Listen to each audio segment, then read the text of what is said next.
Well, I got a little bit of a problem. I got no logs here at all. It's time to go on a log hunt.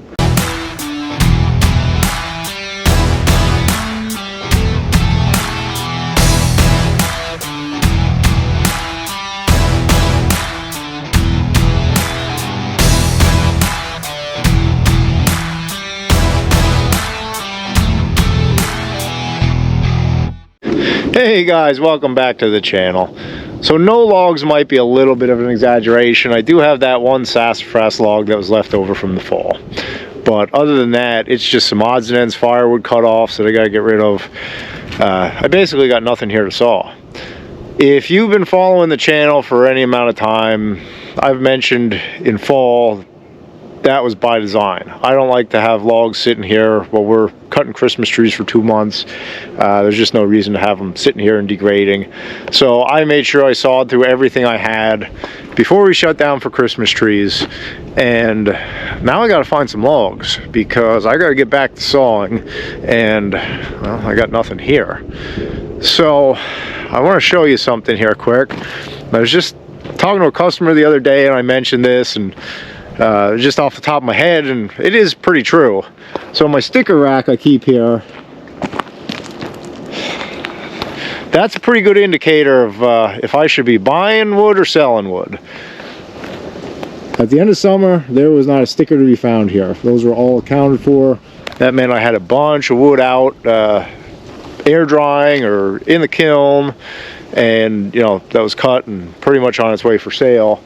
Well, as you run that stuff through the kiln, you accumulate stickers. So my inventory is getting a little bit low here, so it's time to go stock up. So we're gonna make a trip to the log store. No, not really, I mean kind of. So I have a couple different options when I am running low on inventory.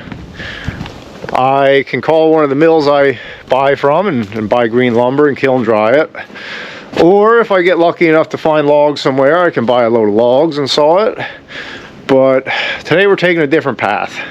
We don't have to go very far from home. I got 2 cans of spray paint here that I'm cradling, trying to do everything with 2 hands. And we're gonna go mark some timber. We're gonna take our chariot here. Yeah, this is fixed up. I never told you guys. I ended up taking that to the dealer. It wasn't running right, and $1,600 later, they got it running right. Electrical issues. So that happened while we were cutting Christmas trees. I didn't show you, but I even got the plow on just in case we need it. Won't need it this week. It has been absolutely brutal here. Just not fit for a man to be outside, honestly. We had 50-mile-an-hour winds yesterday. It's been windy all week. Today's only slightly better. It's in the 20s. At least the sun's out.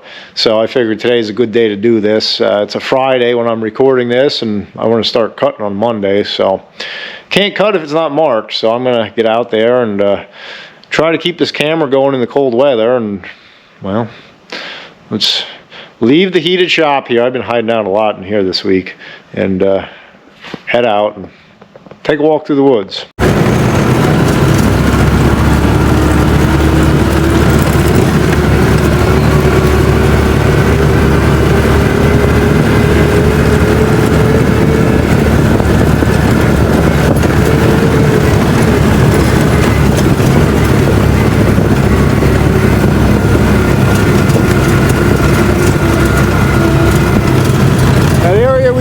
Through, I opened up with that forestry mulcher 2 weeks ago.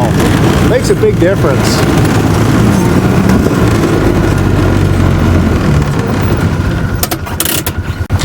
Do you guys mind if we stop for some eggs on the way? I gotta feed the chickens. Been having trouble with hawks lately. I had a hawk, one little hawk, systematically picking off our chickens one by one. So I had to put all this wire up. Had to cut down the area they can roam in, but it's for their own protection, at least for the winter here. Not a real big haul today. Between it being winter and losing a bunch of hens to that hawk, it's slim pickings around here for eggs. I'll make one omelet. All right, time to get out and do some real work.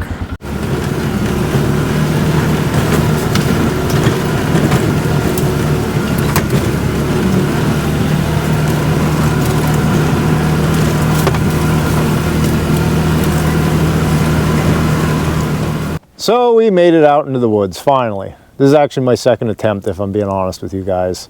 Keeping a camera running below freezing is a chore. So if you could like the video and subscribe to the channel, I'd appreciate it. Make it a little bit worth my while to make these videos. So what are we doing today? Well, you saw I had 2 color spray paints. We're going through this timber and we're going to mark it.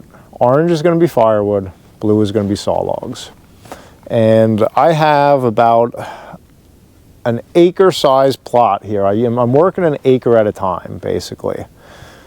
So the last 2 winters, my dad and I have been working at this. We did a plot the first winter.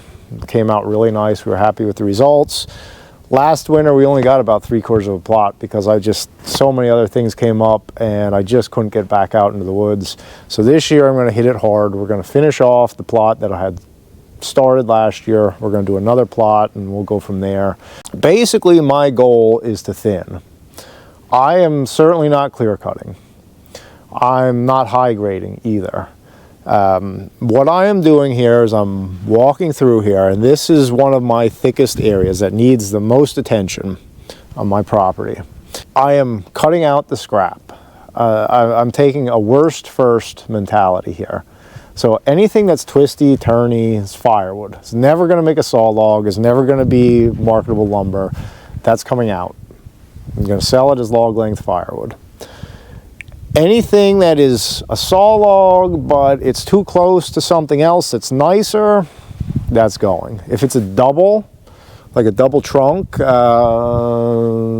of like, well, that's not a true double, but kind of is, like right there, I'm going to pick the better of the 2 and let that stand, and then I'm going to take the worst out and use it as a saw log or firewood, whatever the case may be. The whole purpose of this is to thin this out because this is just way too crowded. We're getting way too much of a pine understory. A lot of these pine saplings you see here, I'm going to chop them out for the skid roads and I'm going to make space here. I'm going to leave some of them because I do want a diverse forest and I don't mind pine. So I'm going to leave some of them, but this is way too much. Ultimately, what's going to happen here is these oaks are going to die off and then the pine is going to take over and we're going to have a total pine forest. So I want to keep a balance. Our woods here where we are on top of this mountain in northeastern Pennsylvania is primarily oak and pine. In this area right here, I have a lot of chestnut oak, but it's mixed oak. We have chestnut oak, we have true white oak, we have red oaks. We do have maple mixed in, and there's other species. There's some hickory mixed around here. There's some birch. But primarily, right where I'm at in my forest here is oak and pine, which is fine. So a lot of both of them. So that's what I want to promote, but I want to promote my nicest. It's just like we do in the Christmas trees. We want good genetics. So I'm going to get rid of all the junky trees and leave the best trees. So you get the best seed, which is going to repopulate your forest with the best genetics. So that's my goal here. You might think, well, you're in the sawmill business. You know, aren't you tempted to take out all your nicest stuff? I look at these logs and I say, yeah, that would make a lot of board foot. But quite honestly, no. You can call me a tree hugger, but I honestly, it kind of pains me a little bit to cut anything out of here. I kind of like to leave the forest in its natural state, except I understand that what I'm doing is actually improving it and kind of shaping it a little bit in my will, I guess you'd say, other than leaving it just totally to its own course. But I've never been one to just take the money and run. You know, if I wanted to get rich quick, I probably wouldn't be in this business. I don't even know if you can get rich slow in the lumber business, but you know, it's what I like to do. And I'm more interested, when my wife and I bought this property a few years ago, my focus has always been long term. I want to see what's best for the land, in this case what's best for the forest. I don't want to see clear cuts, I don't want to see development. I understand that stuff has its place, but as long as I am in control of this piece of land, I'm going to do what's best for the forest, and it's going to remain forest, and hopefully have something much nicer than what you see today to pass on to my kids. We do have some areas on this property, some areas my dad has fooled around with in the past where he kind of did the same type thing years ago, and you can see an improvement. You can see how the timber's improved when you open up the canopy, you let in sunlight. the crowns aren't touching each other. Everything just grows bigger. You put on volume. Money does actually grow on trees. You know, when you figure what that 10-inch chestnut oak is worth versus a 16, 18-inch chestnut oak, it's worth quite a bit more. So I am improving value. Unfortunately, what I'm doing right here doesn't put a whole lot of money in my pocket. Until I figure the cost and time to log this stuff out, I sell off the firewood. That roughly covers my time and fuel. So I break even, and then the saw logs are a bonus, but honestly, nothing out of this section here is that nice. I get a little bit of grade lumber. It's mostly flooring lumber. Don't get me wrong, I make money on it, but it's not probably the most profitable endeavor I could be doing. But I'm looking at the longer term picture. It needs to be done, so you know, there's no time like the present. I've got quite a few acres to cover here, so I gotta get moving on this project, because if I do as much as I've been doing the last 2 years, I'll be retired by the time I get, you know, through my acreage. So that's a brief overview of what I'm doing. I gotta throw my gloves back on because my hands are absolutely freezing. So I'm gonna shake up some paint and we'll get to marking. That's much better. I must be getting older because this week the cold has just been getting to me. I feel like a fancy bartender. Or possibly a cheerleader. Or maybe an idiot shaking spray paint. I'll let you decide.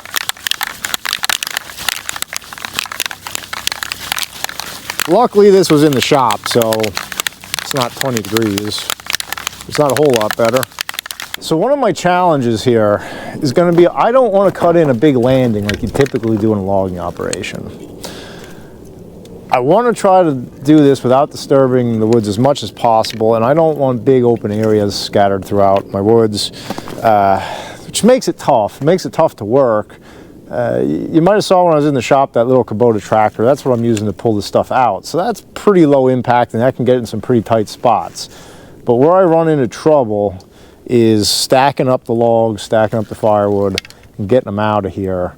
I'm on my main road here through the woods, and this is a pretty good road. I can get a truck in here, and it's pretty hard packed and solid. We use it to harvest Christmas trees, so that's not really an issue. So what I'm thinking here, I think in this area I am going to cut a little bit harder and make a little bit of an open space, just so I have some room here. This is kind of centrally located, and kind of use this as a small landing. I guess I'll sacrifice some trees. So you can see here, well, maybe you can see that blue mark, that was left over from last year. So I'm going to freshen that up. And that doesn't look like much, and it's not much. Most people would probably take that for firewood, but I can use that for flooring. That'll make some nice character grade white oak flooring. So I'm also trying to pull as much value out of this stuff as I can. You know, if I'm going through the time to take it out, it's my own wood, I own it. I want to try to squeeze out as much as I can at least. So I'm not going to send something for firewood that I could possibly get, you know, something out of. It's certainly not a high dollar log, but it's worth more to me as some flooring boards than it is as firewood. So I have yet to figure out how I'm going to handle 2 cans of spray paint and a camera all at the same time. We'll try tucking it in the coat. Who wants to take bets that I'm wearing spray paint by the end of this video? So it doesn't take much. I just mark them so my dad and I, when we're going through here, can see. And I'm remarking, so this is real easy. I'm going to go through this section first and remark, and then I'm going to jump over the next section. The biggest challenge really is to keep from getting lost here, because this is like 100-yard stretch. Yeah, it's probably a little bit longer than that, from one road to the next, and I'm basically working in like football field sections. And you get cruising along here marking timber, next thing you know you're off your line, and it's like you're out in the middle of nowhere and totally off into the next block. So kind of try to take a straight line from road to road and work back and forth. So I'm going to keep marking here. Well, maybe I spoke too soon. There's not all trash on this job.